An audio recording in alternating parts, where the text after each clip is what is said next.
Hey, Bless Tribe. Welcome back to my channel. Thank you for all of my new subscribers. If this is your first time, I am Coach Jess.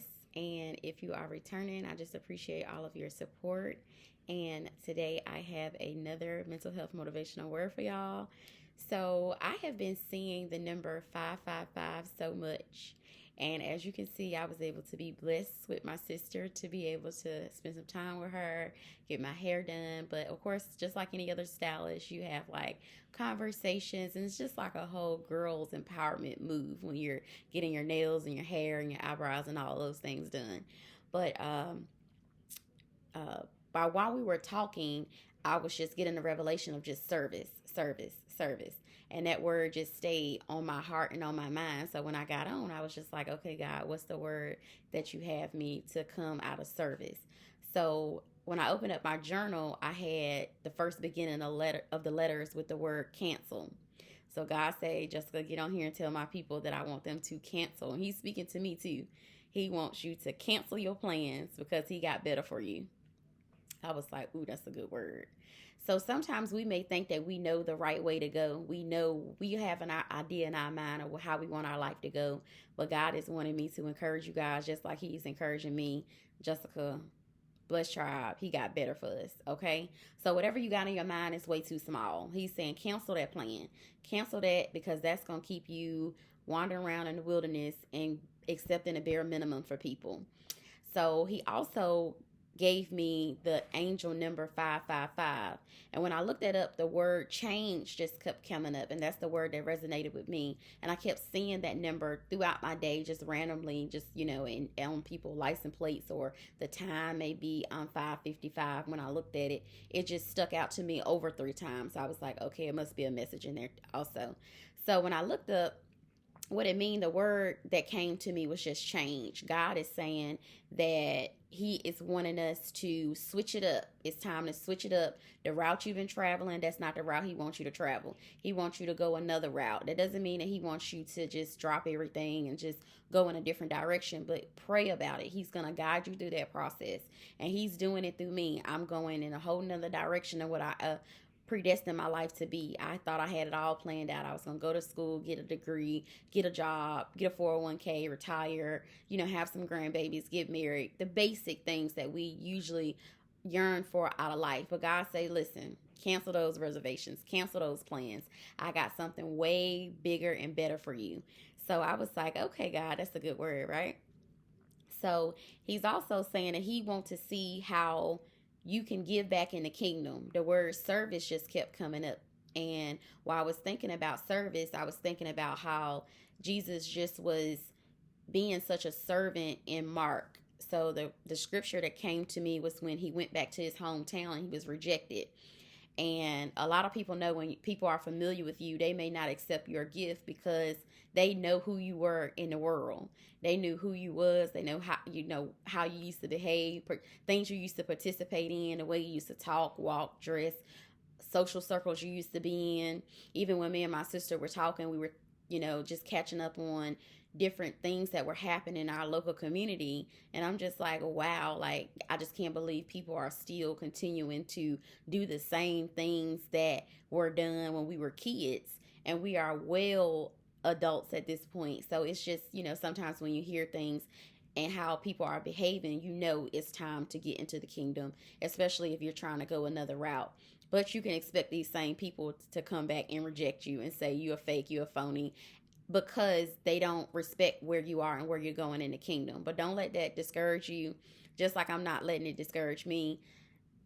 Jesus say, listen, he was a prophet in Mark verse 6 and verse 4. It said, a prophet is honored everywhere except in his own hometown and among relatives and his own family.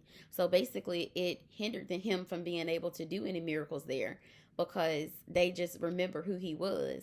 They were amazed and awe at him at the beginning, like, wow, you can do all these things. You have all this wisdom. You have all this guidance. But then once they realized that, oh, that's just Mary's son. He's just the son of a carpenter. That's just him. They were just like, they all of a sudden became offended. So when you get around people that you are familiar with and they can't accept who you are and where you're going, that's their personal problem. Take that up with you. Take that up. with somebody else. Like, God is in control of who he puts in position and who he wants to move forth in the kingdom.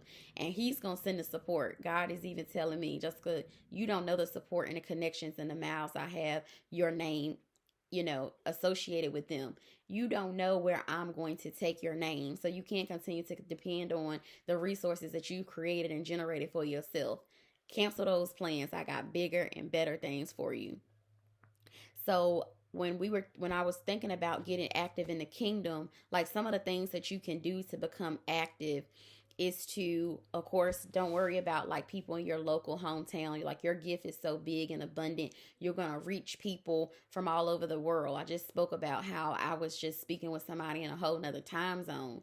Like, when you begin to press play in the kingdom, God will bring people to you. He will bring you, when they hear your voice, they're going to come to you. You guys' journeys are connected, and you guys are going to use your gift and connect and serve with one another to benefit the kingdom and to benefit your life, your kids, your family, all of that. So, in order to begin to serve in the kingdom, you're going to have to make a sacrifice.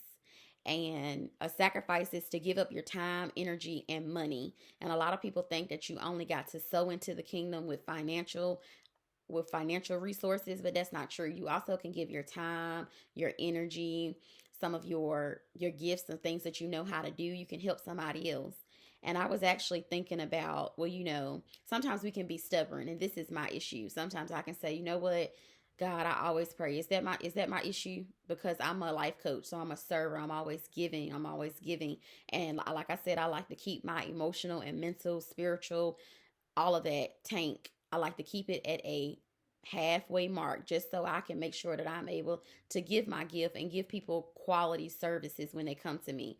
So I don't waste my time talking about things that it's not going to uplift the kingdom and also like uplift me. But sometimes I can get stubborn and I can say, well, is that really my issue? Should I really involve myself in that? And that's a good way to make sure that you are actually serving in the area that he has you to serve in. Because sometimes we can make other people's problems our problems. And as a light spirit, as somebody who's a giver, you want everybody to win. But that's very exhausting and draining when you have give and give and give. You gave and nobody is sowing into you. So sometimes I ask God, listen, is that my problem? Is that my issue? You want me to attack this issue? Because he know I'm coming 110%, okay? So, some ways that you cannot think about the service or the sacrifice that you're doing, you can do things like help people as far as your time. So, an example, because I like to give examples, like some of that, demonstration, or just to model, what I'm talking about. So, don't think about what you're going to do and how it's going to benefit the other person. Just ask God, is this something you want me to do? Because sometimes in helping other people, you can get a lesson. Sometimes you may rob yourself of an opportunity to be blessed because you're being stubborn or being selfish or thinking about, well, why can't that person just do that? Why that is my problem? Don't make your problems my problems. But in order to serve in a kingdom, you have to have that service heart. You got to be able to give sacrifices and help people out. So I thought about some examples for you guys to give you an example of what he's talking about being active in the kingdom outside of just money, but just like having the right heart posture. So when I think about serving, I'm thinking about like an example. If you're with your friends and somebody, God just lay it on your heart, pay for this person's meal. I have had friends to do this to me and they didn't know it, but I really didn't have the funds to actually, be mingling in that moment. But I like to support my friends and keep in contact with them. And sometimes we meet over lunch. So I've had friends to say, hey, I'm going to pay for you. It happens to me a lot. And God have put on their heart to do it and they're obedient. And therefore, I can take the last amount of monies that I was going to use and do something for my daughter or do something, obligation that I have outside of just, the entertainment part of your life. So sometimes your obedience can actually save a life. Your obedience can help somebody else meet their goals, especially if they're active in the kingdom. God wanted me to remind you guys, everybody eats in the kingdom, not just physical food, but spiritual food. Nobody is going to go with lack, even if he has to send a storm, if he got to send it through whoever. Somebody just might be running down the street chasing you down with the money or the resource that you're lacking. Nobody in the kingdom lacks. So just like, for example, paying for somebody food, you're never going to go without as long as you're serving the kingdom. But you have to have that service heart. And in Mark, it talked a lot about how Jesus just was serving. It said that Jesus was on the move serving others tirelessly. Tirelessly. That's a tongue twister. But when you're doing something to your best ability, like you're giving it your heart, your sweat, your tears, all of that, it's helping and guiding other people. That's what he was doing. So when I thought about that, I was like, wow, like he really was doing a lot. He really was on the move. He wasn't stagnant. He wasn't letting, what the people in his hometown said about him stop him from doing his mission. The same thing with you and I.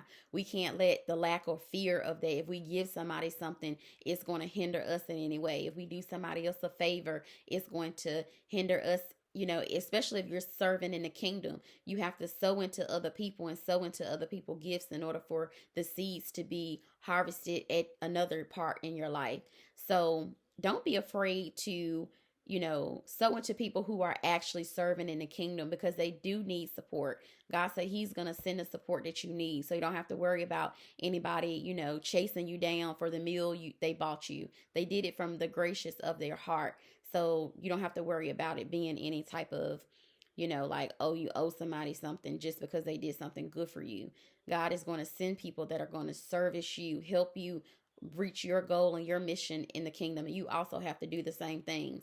So we're supposed to serve one another with our gifts and also with our resources, with our time, our money, and our energy. So another thing I thought about is keeping a loved one child. Like, it's a lot of single mothers out here. Of course, we all have God helping us, but far as, families without a father, or either a family without a mother, a lot of parents are considered a single family home. So sometimes if you can just take the kids off of somebody's plate for maybe an hour or 2 hours, if you can't take all of them, maybe just take one. I do that often, just to allow London to spend time with her cousins and her family and her friends, and also to help people out, because sometimes they can be on an emotional and mental break and just need you to step in. So if God is laying it on your heart, take this child out for lunch, take this child away from the parent. Don't feel like, oh, what they're going to do with their time.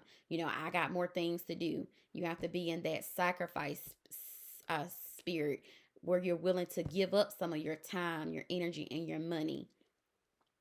So, just something, none of this kind of costs money. This is more of your time, just spending time with a child, or just removing that child from the parent so the parent can get something else accomplished, like your laundry, or just writing a paper, or, completing an interview, or anything they may have to do. That's something that you can help them out.